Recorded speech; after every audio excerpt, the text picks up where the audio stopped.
All right, we're about ready to call Jason ADAMO, the amazing local musician friend, and we're going to give him a call and see if we can do a little interview with Jason. Let me get the volume level right. Hello. Hello, is this Tyrone? Am I on the phone with Tyrone? Get a call, Tyrone. Hey, Jason. How's it going? Hey, going good, going good. Listen, I'm going to start here. Now, you grew up in Blacksburg, Virginia, right? Yes, I did. Born and raised. All right, great. Growing up, were you a listener of Q99, K92, WUVT, or I'll throw this one at you, WFNR, Classic Country in Christiansburg?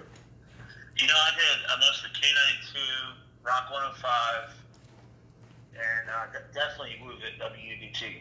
Hey, there's a memory, Rock 105. I forgot about them or putting them on the list. Of course, I went to Virginia Tech. I'm a proud Hokie. So, Hokie high. but I don't know if you'll recall that one in Christiansburg, smaller, but WFNR. I think I finally threw it away a few years ago. I have a satin, jacket. It had my name on it, Lawrence Tibbetts, Super Country, WFNR. You probably have Strangely enough, my parents are from New York, and we grew up not listening to much country. Oh, okay. Which is crazy because I've written some country songs and used to live in Nashville. But yeah, my parents had us listening to Beach BOYZ and Billy Joel and stuff. And then when I started listening to the radio, I tuned into K92 for the high 5 and 10 and all the 40 hits. Right.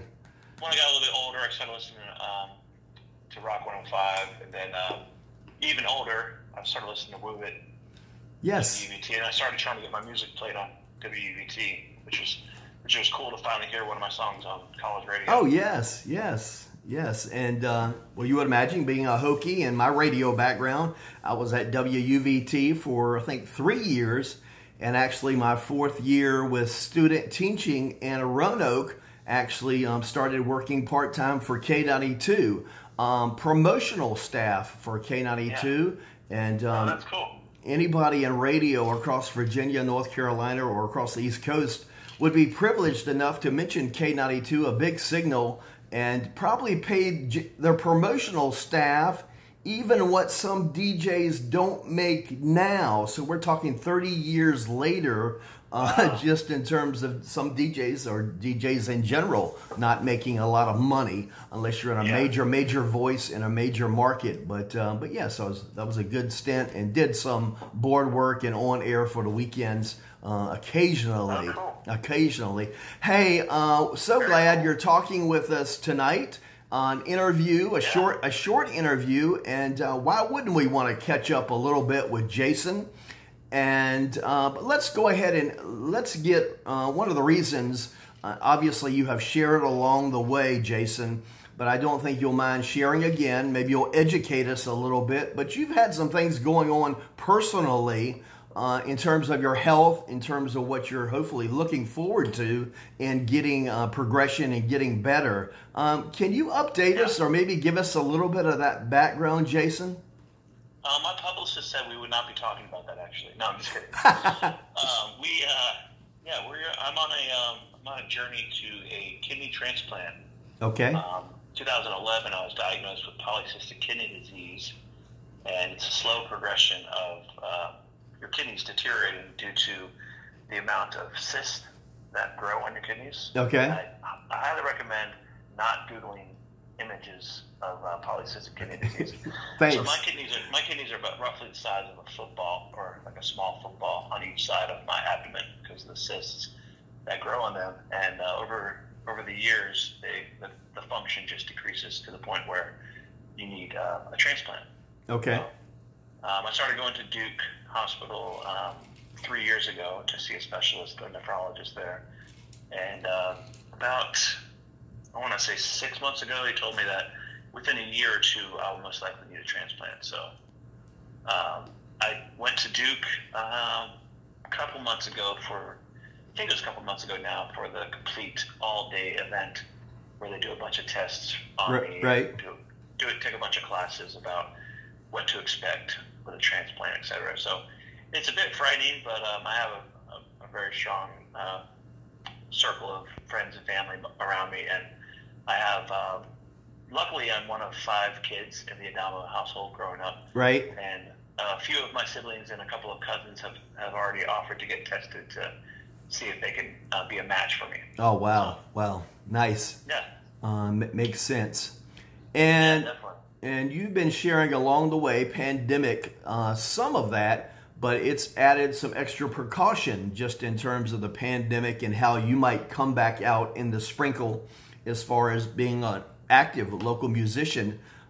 Maybe some more transition has happened, or some comfortability. Where are you at? And we're seeing some things. We'll get right into maybe some things coming up. But how are you? Sure. Well, tomorrow marks the 2 weeks since I got my second Pfizer shot.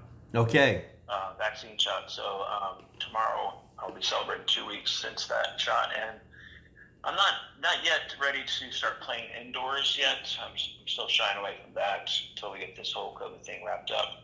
But I'm definitely booking a ton of outdoor shows and appearances due to the change in weather. It's beautiful outside now, and a lot of people are having us musicians play on their patios and whatnot. So my calendar is definitely starting to fill up. So I'm greatly appreciative of these venues asking me to come play. Right. Now, am I wrong, or is there something? I miss these things all the time. I wish we wouldn't, but is there something on the calendar? Are you and a pair of you opening for? Is there a Lincoln Theater event with? Is that the? Yes, on May 1st. Okay. Not too far away. Machine. Are they having that outside? No, you know what?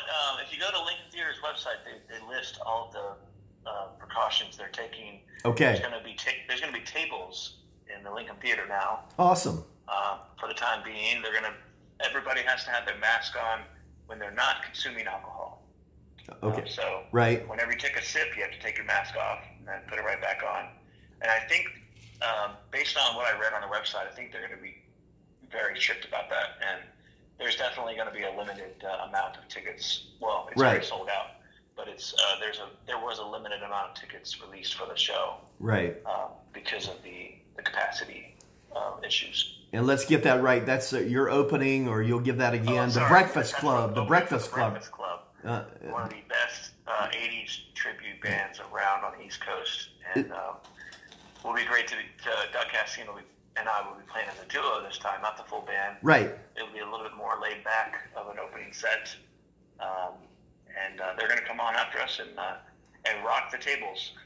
Okay. Yes. Well, let me tell you, during the pandemic, everybody making the turn virtually, and you had to do it. You needed to do it. We certainly have enjoyed speaking, Tracy and myself, just all that you've done online and been pretty aggressive there at times.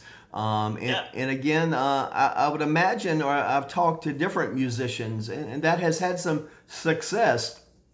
Success, I guess we measure in the terms of views, but also in the terms of, I think, people opening up their hearts, opening up their pocketbook a little bit, or their wallet, and helping out. Do you characterize that, or what has occurred over the months? Well, when COVID first hit, all my gigs were completely annihilated. And I started doing the back deck concerts at my old house. It's moved, actually, but at my old house, I had a rather large back deck, and I would just go back out there when my daughter Brooklyn was taking a nap. Yes. And play for a couple hours. That was back when she used to take naps. Now she is 2.5 years old and refuses to take a nap. But she used to also sleep for 2 hours, which would give me a nice little window of time to play like a decent sized set. Right. And I just opened up the Venmo and PayPal, and then my web designer, Todd Beaufort, added a tip jar, a virtual tip jar, to my jasonadamo.com, right, which is still there actually. And people definitely were generous and really helped me through the times where I was not playing gigs at all whatsoever. Right. Luckily, after a while, private parties started kicking in. People hired myself or Doug and I or the whole band to play in their backyards or various outdoor events sponsored by the city of Raleigh or elsewhere. Yes. They all started coming back. And then the winter hit, and it was a whole other story because I didn't want to play inside. So I had to probably pick up the live streaming as it was a few times over the winter to help supplement the income. Right. For sure. Right. People were very generous. I tried to pay it forward and tune into my buddies who were also live streaming and fill up their tip jar as well. Exactly. So exactly. I think it was a lot of love thrown around this last year to musicians, and it was greatly appreciated. Right. I think the flip side, the other side of this, I mean, we come out a little better in terms of our attitude, maybe in terms of our music community, just supporting each other. I don't see why not. I think that may be one of the end positive results of this. Yes, definitely. I think people always have loved live music, right? But I think people have a deeper appreciation for it once it was suddenly taken away. Right. You know? And for that goes for everything. That goes for movies and all forms of entertainment. Right. Sports and whatnot. Right. And I think when as we are reopening, people are definitely supporting musicians in person as much as they can, and people are dying to go back to movies and fill up arenas for sporting events and stuff. And I think once COVID is completely wiped out, hopefully we can get that taken care of soon. I think everybody's going to just come out and have one big old party, man. Right. Yes, I can't wait. Lincoln Theater, you've mentioned that. What else can you mention coming up in the future, or can you tickle us for? Let's see. Today's Thursday. Tomorrow night, the trio, the Jason ADAMO trio with Doug Castine and Cedric Williams will be at Level 7 Rooftop Bar in North Hills. Oh yes, great setting. And then, we love playing up there. It'll be great to be back there. Saturday morning, I'll be at the Farmers Market in North Hills. Right. Okay. Right. Just playing solo from 10 a.m. to 12 noon. And you've done that before. The market's open from 8 o'clock to noon, so you can go there earlier and get your shop on. And you've done that, and they've done music support for that for a couple of seasons now, right? A couple of years, certainly. It's one of my favorite events to play now because I have daughters, and it's great for them to come out and be able to see Daddy do his thing. Yes. You know? And there's a little grassy area right in front of where I play where Brooklyn will get out there and dance with all the other kids and stuff. So right. It's very enjoyable for me now. Then later that night, the entire Jason ADAMO band will be rolling out to Henderson to play at the Raleigh Road Outdoor Movie Theater Drive-In. Okay. Our good friend Joel Close will be opening up the show. All right. Well, you are busy all the time, but I'm getting you right in front of a busy weekend. This being Thursday, and maybe dating this, but that's fine. But rolling into this weekend, Friday and Saturday, with those events and more coming up in the future, and with that outdoor theater, that is been a great experience in the past, and of course some struggles through pandemic, but they've again are having music. I guess that's every Saturday, or they're trying to. To tell you, honestly, I was talking to the owner. The pandemic has actually really been a benefit to the Raleigh Road Outdoor Movie Theater because it was one place people could go, stay in their car, and watch a movie. Exactly. With all the movie theaters being closed, they have been really killing it out there, and they added a huge stage where bands can play. They've actually had some national acts play there. Okay. And, everything was really locked down, and the national acts needed places to play. A few big country acts came through there. Well, Jason, let's plug where people can find you doing all those avenues, but let's include your mention right here of WQDR and Sunday nights, if you'd plug that, but also give definitely. Where they...